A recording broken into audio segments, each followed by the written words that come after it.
to the Building Doors podcast. I'm your host, Christy Harst, and today's guest is Danielle Minetti. Hi. Oh, hi. Danielle is a marketing professional with deep roots in the construction and equipment industries, male-dominated industries, spaces that have been long dominated by men. And she has spent years working with Dobbs Equipment, where she led marketing efforts and helped shape brand presence in traditionally male-driven environments. And we have worked together. Yay! She began her career in the architecture, engineering, and construction world way back in 2008, and has built a path that blends business development, storytelling, and strategy. Danielle is also a dedicated advocate for women in the industry, and that's why she's here today, because she's all about making sure that women have the path and the access in these male-dominated industries. She's been deeply involved with the National Association of Women in Construction, yay, where she's held leadership roles and worked to create more space, visibility, and opportunity for women in construction. And today she brings a unique perspective on what it's like to build a career and a voice in environments where women have historically been underrepresented. Danielle, welcome to the Building Doors podcast. Yay! Thank you, Christy, for that awesome introduction. I appreciate it. Yeah. And just let's be clear, you hired me to do some voice work for That is your right. previous employer. So that's how we got connected. And then we started talking, chipping in a chapping, and we started swapping stories. And I thought to myself, yes, I need to have Danielle on the podcast because you have a unique perspective. You're a woman who works in construction and works in male-dominated fields. So much like yourself. Yeah. What has that been like, navigating that? So it really makes you grow and mature and do it quickly, honestly. You learn to have accountability for yourself because you need to pick up your own pieces. You need to stand up for yourself, and you need to be willing to make asks and use your voice. If those are things that make you feel uncomfortable, then it's one of those things like, well, the industry's probably not going to be right for you. But you learn, and if you can stick through it, you can make an exceptional career out of it, like I have. And I would just love to see more women enter the construction industry overall because we bring so much to the table. At what point did you start questioning this default male voice in your industry? Why? Because when you and I connected, we talked about this. Why is the male voice always the default? Because your job was to hire you did many things, but one of your jobs was to hire voice actors to read the scripts from your company, and it's a typically male dominated space. So what in your mind was like, oh, we need to do something different? Yeah, it was. So the project itself was very new for us, and it's not something that we had ever done in the past. So there was a lot of opportunity to learn and test things, really. And I'm all about testing because if you don't test, you don't have benchmarks and you can't improve and you can't shift and then change strategies and see what works the best. So when I had learned about you as the voiceover and then started doing some research, learned that you were a past voice from John Deere as well, there's a lot of factors that went into play. Was first I wanted to research in a commercial, statistically, do people tend to listen to male or female voices longer? Like, are they going to completely listen to that advertisement more? What's that video completion rate? What type of voice tends to have more of like a nature versus nurture tone, or what's more like sales or action driven? And I didn't want, like, when you think of sales, everyone thinks of like that cheesy car sales guy that's going to say and do whatever he can to close a deal, right?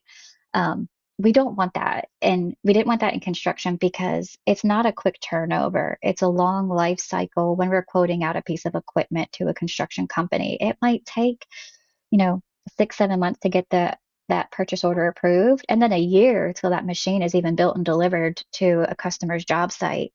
So when you're thinking about equipment sales in the B2B world, it needs to be a nurturing, type of vibe and atmosphere and voice. So that was like my first instinct of, oh, well, one, it kind of needs to be a female voice because by nature we are those nurturers and people who want to understand, we want to listen. so that customers' problems, really let them know they're being heard, and then provide a solution. And then again, because of some reports and studies that I had found when I was doing the research, it said that women their voices tend to be listened to longer than a male's voice does, and the perception of the female's voice over the perception of a male's voice, it to me was kind of a no-brainer. This is going to be my first run for a video advertisement that has a voice on it, and I want it to be female. And that was why I reached out to you. And so how did that go over when you went to your boss and said, I want to use a female voice? Like what happened there? Honestly, I didn't get much pushback at all. Good. One of the great things is it was our first time running a video commercial at any point. So we really didn't have like statistics that we could compare it against other than maybe like John Deere corporate possibly. So I think that's when you really need to vet the actor that you're gonna hire for the commercial, and then your history coming in play with the product knowledge of the product that we represented being John Deere. It made it an easier decision of, hey, here's some past commercials. This is the and being transparent of this is the tone and voice that I kind of want to use in the commercial, and these are the reasons why. If you provide that backup, information and detail to your manager, I could really see you ever getting pushback from them. Oh, are you saying, Danielle, that you can use data to make the point to have more women voicing for you? Oh my Yes, you goodness. can. I'm so shocked. Uh, um, did you do A/B testing? I feel like you and I had a conversation We where you were going didn't. to do some. Oh, you did or you didn't? We never got to. Okay. Yeah. So that was the sad part is because we had recorded a commercial, I want to say like 6 months prior, Yes. um, for something, and our budget got pulled out for Mm-hmm. that. And that would have really been our A test, and at least something where we could benchmark and Mm-hmm. then try to rerun again, which was about 6 months later, I think like last March, um, when we ran our first technically video ad. And it only went on YouTube and TikTok. We were hoping for CTV, but again, the budget got cut. Mm-hmm. And even though the campaign probably didn't perform as great as management would have expected, when budget's a big factor in play, plus the assets and content that you're using, meaning the B-roll images and videos that we had overlaid along with your voice, that plays more of into a factor, and understanding the channel. So we learned a lot as to like whether or not was the channel appropriate for the type of audience that we're trying to hit to. Um, was the imagery or the video that we use appropriate in this? And we need now, hopefully, Dobbs will be learning from that when they move forward in their next commercial for a video advertisement. And it's so interesting the point you just brought up, because as voice actors, we'll voice for something and we'll wonder why they don't come back to us. But what you Mm, just pointed out is there are so many other factors that have nothing to do with us. yep. I Absolutely mean, nothing. if the channel that you're pushing out the advertisement on doesn't align with the audience that you're trying to hit, that could cause it to tank.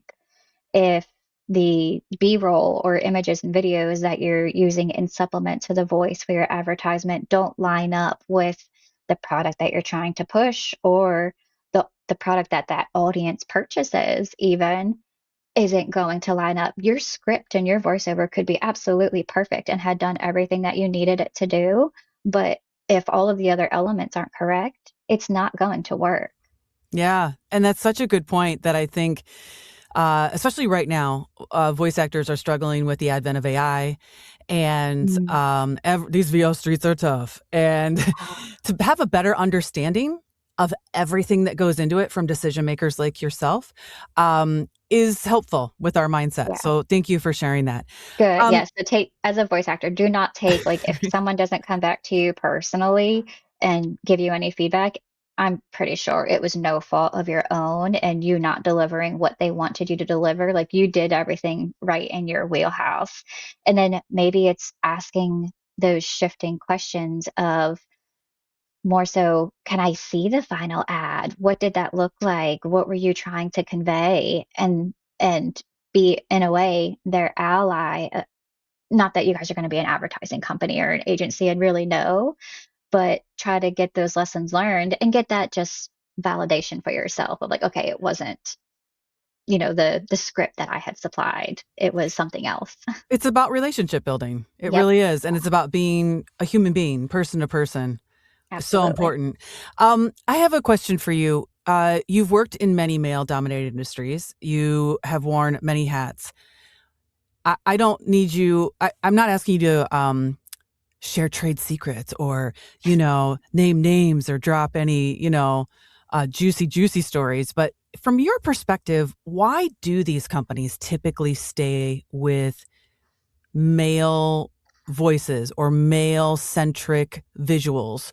Um, Mm. why is that? I think it all depends on who's in that decision making role and who has final say. Like they're gonna want something that probably they're everyone uses their own biases, whether they want to say they do or not. Everyone has biases.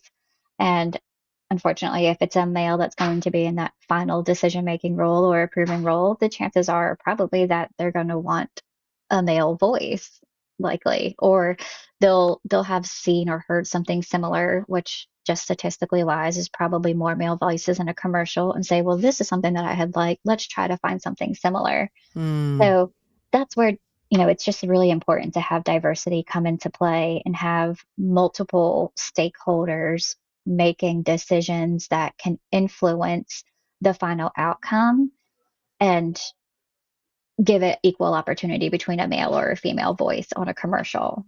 So when you were at these organizations, did you find that the decision making rooms, conference rooms, whatever, were they diverse in terms of gender and race? I'm just asking because I don't know. So I'm trying to get Yeah, a peek behind the curtain of, okay, these major decisions made at these companies that you all were, and you've worked at many male dominated industries, companies.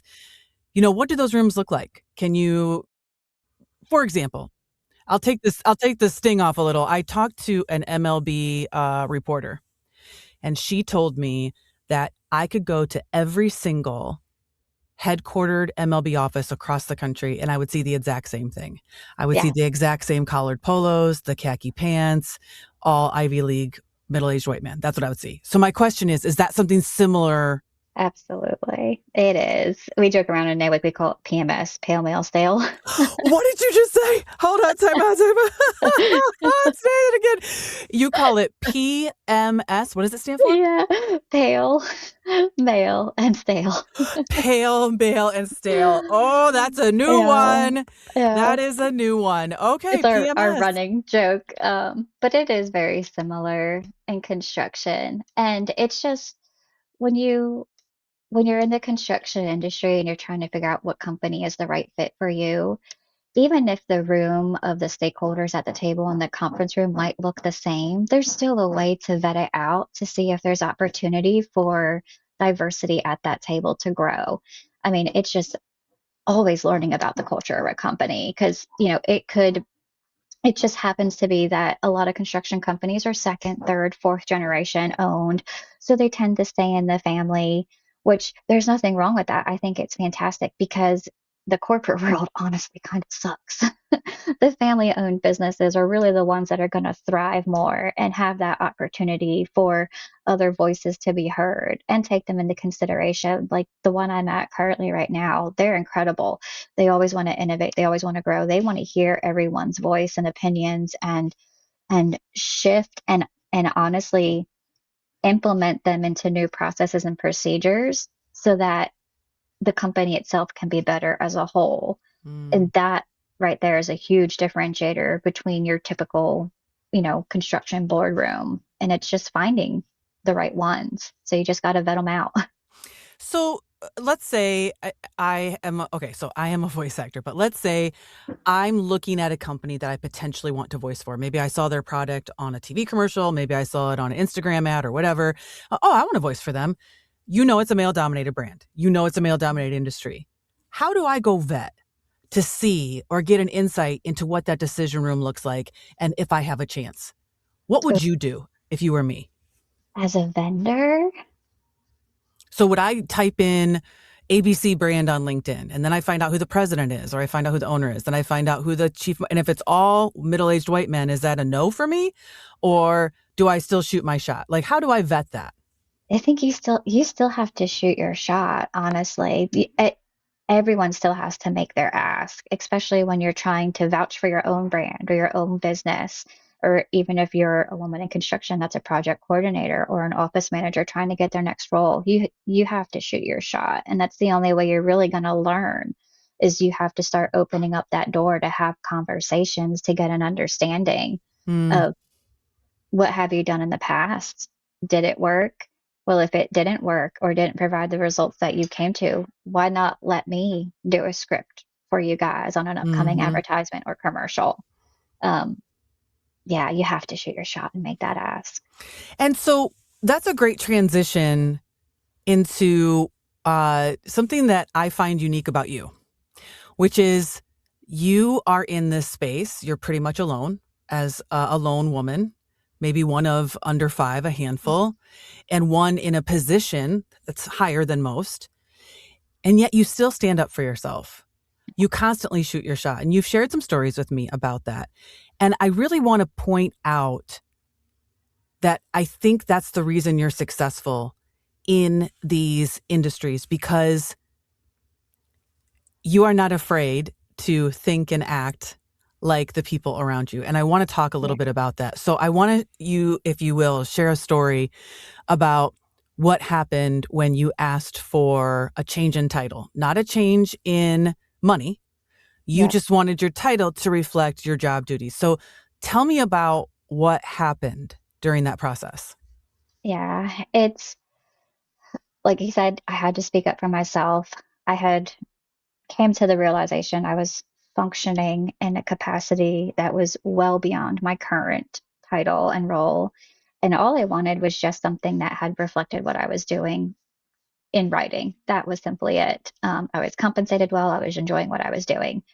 And unless I made that ask, the opportunity would never present itself, or they wouldn't have even known that I was interested, honestly. So that's what came about the original ask for it. And you got to ask constantly because sometimes, especially when you're working not remotely, but distances apart. Like I worked in one state, my reporting supervisor worked in another. So when you're on video calls like this or a Teams call or whatever, there's chances are that you don't have the full attention. So that's where technology kind of hurts us a little bit and comes into play with those relationships and being able to make those asks. We didn't get to see each other face to face a lot. Um, so I had brought it up continuously, and um, ultimately, like the company's like, yeah, no, we don't think we need to promote anyone in that position. And it's because I feel like it's because I had been doing the work for so long at that point, over a year. And they're like, well, she's content doing it. She's going to stay here. So they probably felt like they didn't need to. And then also, it could have been just a conflict in egos and personalities with my reporting supervisor of maybe they were fearful of how that would reflect upon them promoting me into a position that would have been very close in like rank to his and relinquishing control, which really at the end of the day he wasn't making any decisions besides interfacing between me and C-suite team after I put together the budget. So what I hear you saying is you getting this title change may have bruised someone's ego. I think so. All right then. And that's a lot in construction. Unfortunately, there is a lot of ego in construction. I mean, I have my ego too sometimes, but I'm willing to accept when I'm wrong and hear people out, which I think is a big differentiator. And that's where women can kind of thrive is being able to take that and learn the lessons from it, pivot, see that there's other opportunities to pursue or learn to try to find something else that fits better. So one thing I want to share is that after that happened, you basically said to yourself, okay, bet. So you actually started posting on LinkedIn that you were looking for an opportunity while you still had a job. And then your Yeah. boss saw it. Your bossy boss called you up and was like, hey, I saw this LinkedIn post.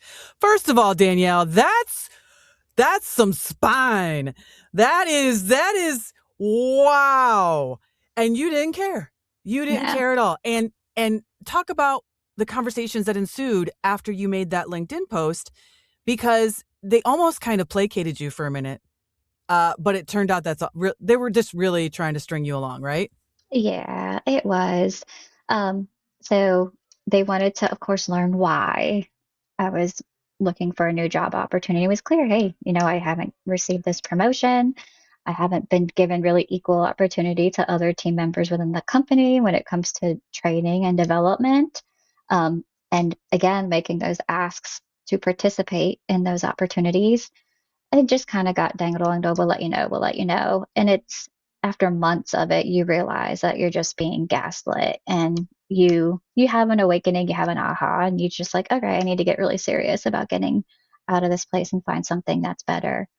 Um, and it was it was just one of those things where I knew I was carrying so much weight for the company that they weren't going to terminate me, but I still Mm. just kept coming in day to day, doing my job and performing at 100%. So they had no reason to terminate me either, as well, even if they wanted to. So it was just, by my time and just keep chugging along and doing the day to day till a greater opportunity came knocking at the door, which it did. Didn't you win an award, or you were recognized too? From Did day you like did you get that award after you were posting on LinkedIn or before? it was after, yeah. Oh my gosh, what a great stick it to you moment. Yeah. Like, this is, I'm unhappy. All I wanted was a title change. I wasn't asking for more money. You're not giving it to me. So now I'm going to post on LinkedIn that I'm looking for a new job. And then, oh, look, I get an award for how awesome I am at your company. That's crazy. It's all right. And it's like even reviews, it was, performs above and beyond expectations, which I knew I expected because I do. Like when I'm somewhere, I put my whole heart into it, and that's really what matters at the end of the day. Um, Do you think that there are men?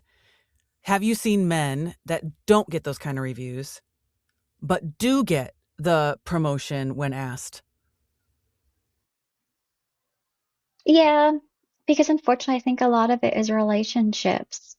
Like if they've had the opportunity to have more face time with Golf a course. mutual supervisor, exactly, or they tend to work in the same office, so they're going to events together, they're, doing like and this is like a big separation is like having a supervisor who reports in HQ where they have all these different holiday parties for Mm. Halloween, Christmas, Thanksgiving, blah blah blah, but then working in a satellite location at one of the local stores, and the same things aren't taking place. So there's very much a cultural disconnection that isn't spread throughout the whole entire organization and company, but someone who is closer and local to any type of leadership that they report to and gets to partake in events like that is going to be recognized more, whether they're deserving or not, to get that promotion.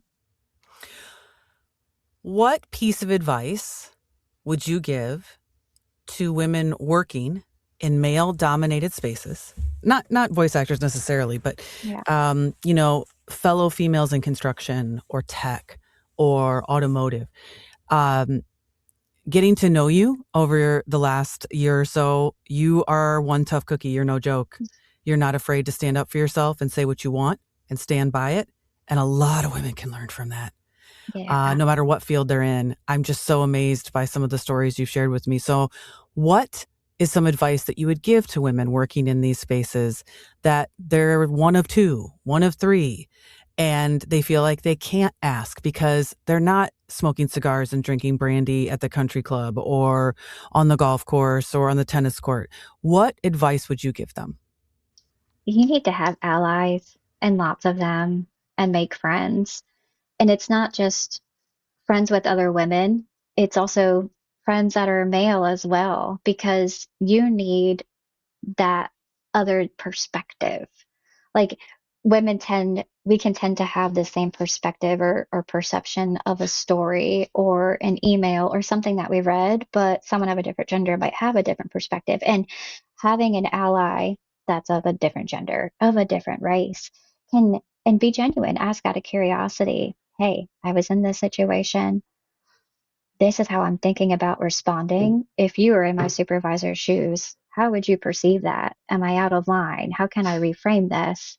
And it's having those multiple different allies to really just vet you, verify, and give you feedback that you are willing to share and help mold and shift. Because I mean, everyone has a different way they want to be spoken to, but you can't change your tone and voice in every single conversation and deliver properly or use the proper pronoun unless that other person makes it known how they want to be addressed or how they want to be spoken to. But you can at least check your own voice by getting outside opinions to make sure that you're not being harsh or cruel or, just trying to undermine someone. So have allies and let them be your advocate. It's a bit of playing the game and getting to know people and the relationships. It might be a Yeah, little harder work for women. But if that's the place that you feel most at home and what you're passionate about, it's a game you have to play, right? for sure. For So, sure. as a former voice seeker, this is my last question. As a former voice seeker, or maybe you do in your current role, I don't know, but how do you want to be reached out to? What is the best way? So we talked earlier in our conversation about leading with data. You went and did all that research. Well, what if the voice actor did that research for you? What if they sent you an email and said, did you know females tend to be listened to longer in spots, and then say, hi, I'm this voice actor. I really love your brand, blah, blah, blah, blah, blah. How would that land with you? And what advice would you give to voice actors when they reach out to you? Man, if a voice actor came to me with data and whether it was like cross-reference case study samples or whatever, that would really vet them, give them so much more value and weight for wanting to work with them because they're approaching me with information and statistics already, saving me that need. But it shows that they've done their due diligence and research, which gives them credibility in Mm. my eyes versus a simple, hey, do you have any advertising opportunities coming up where you need some voiceover? How can I help? Can I provide you some samples? Um, so coming with that and doing the background research on a company. Have they done video advertisements before? Have they done any radio, anything that requires a voice? Have they done it?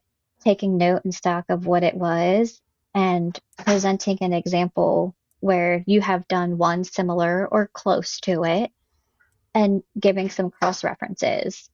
I think those are the two different ways to go about it is one with the data and research and the other one with, hey, I saw you do this. Here's my take on that. So if a voice actor created a specific spot for you, like 15 seconds just for your brand, you would like that. Yeah, I would love to hear it. It was like, oh wow, I think I might like this more than the one that we ran. We should have considered them to begin with, and I'm definitely going to keep that in my back pocket. So I reach Interesting. out to them. Interesting.